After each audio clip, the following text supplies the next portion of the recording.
There's an episode here on YouTube that I did about what happened in the colonial era and how it relates to whatever happens or is about to happen in the present times. Matters related to Africa's resources and minerals. So, Russia claims that the French authorities or the Russia.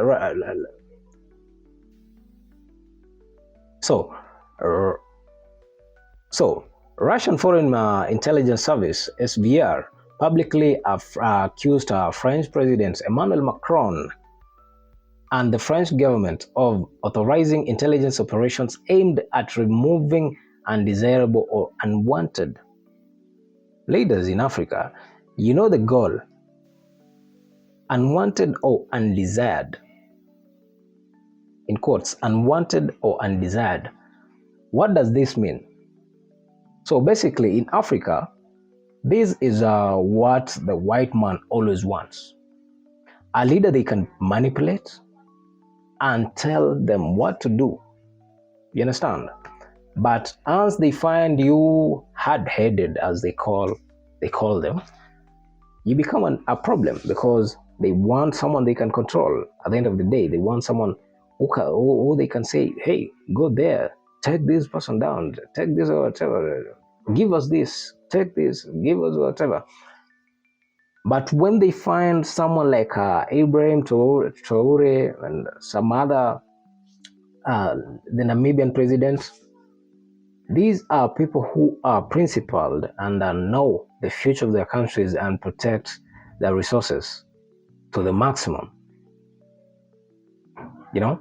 So they are basically saying all those leaders that don't want us to control them or are refusing our presence in their countries, we need to remove them from power. We need to destabilize the countries. We need to do this and this and this and this and this and this so that they are no longer in power, so we can take over maybe the operations.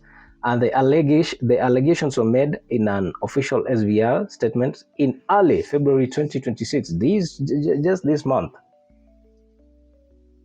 Russia claims France is pursuing these plans in parts of West and Central Africa, especially in the Sahel region, including countries like Mali, Burkina Faso, and the Central African Republic. I told you, Burkina Faso is on the list, Mali is on the list. And the Central African Republic. Some reports also link these claims to alleged destabilization efforts and coup support.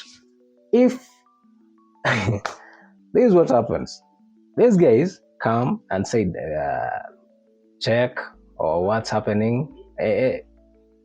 Typical CIA movies, if you watch movies related to the CIA, this is what happens. They come to your country, find you very peaceful, doing your thing. The countries are stable, the economy is stable, politics are like stable, like everything is okay. And they say, they discover like, we have minerals, we have oil, we have gold, we have whatever, we have diamonds. What do? Let's fund the opposition, or let's fund rebel groups to cause havoc, to cause chaos in the country. Amidst all that, they bring a peace plan. You understand? They bring a peace plan. Okay, we will come in and help, but this is what we will want. This is what we want in return. We'll give you arms. So they fund a war they started. You understand? They fund a war they started, but they are funding it from the arms trade because they themselves are the ones that will sell guns and bullets and all that, and anything related to war to the rebels and to the government. So the money they bring in as aid is simply the money from you guys. You understand? So basically, that's just what happens. The accusations come and amid rising hostility in the Sahel region, where Mali and Niger have repeatedly accused Paris of training and arming terrorist groups in an effort to restore its influence in the former colonies. Remember, Mali and Niger chased away French troops from their countries. Yes, they say, no, we are now independent and we are okay. Why are you in our country? We are not in your country. I've never heard the Kenyan Defense Forces have stations in France or the USA or camps in France or USA. Why would they have camps in our own countries, in their own country, in Mali and Niger? So they just away French troops from their countries.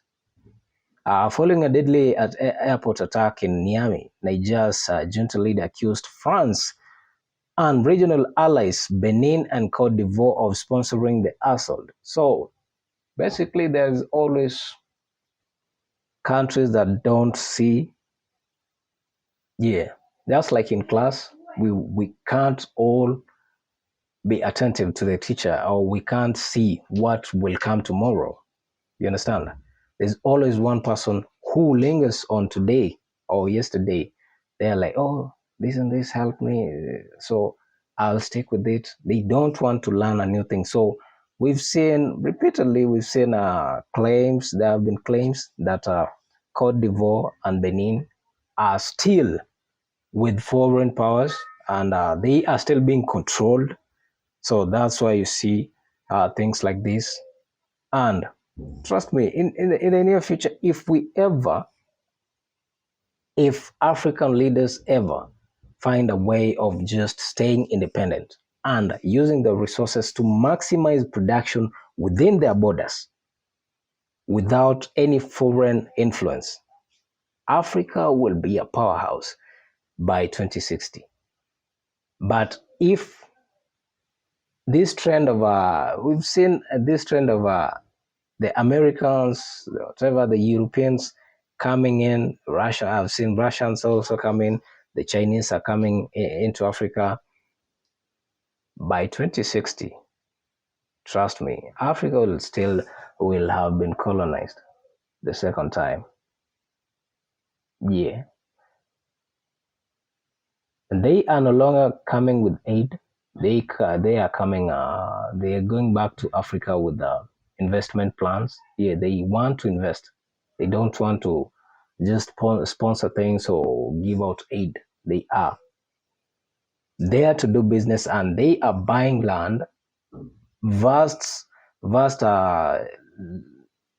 acreages of land, and owning huge properties within those countries or within those African countries. So it's just a matter of time before they own half of a country or 3/4 of a country without the country knowing, because the leaders are always dumb, as I may put it. Yeah, African leaders don't even care about the people. All they care is what they get in return. Anything else is not their business. So by 2060, if they continue with the trend or whatever they've been doing, they get a few thousands of dollars or millions of dollars, then sell off some huge deposits of gold reserves to the white man, Africa will be colonized again. Trust me.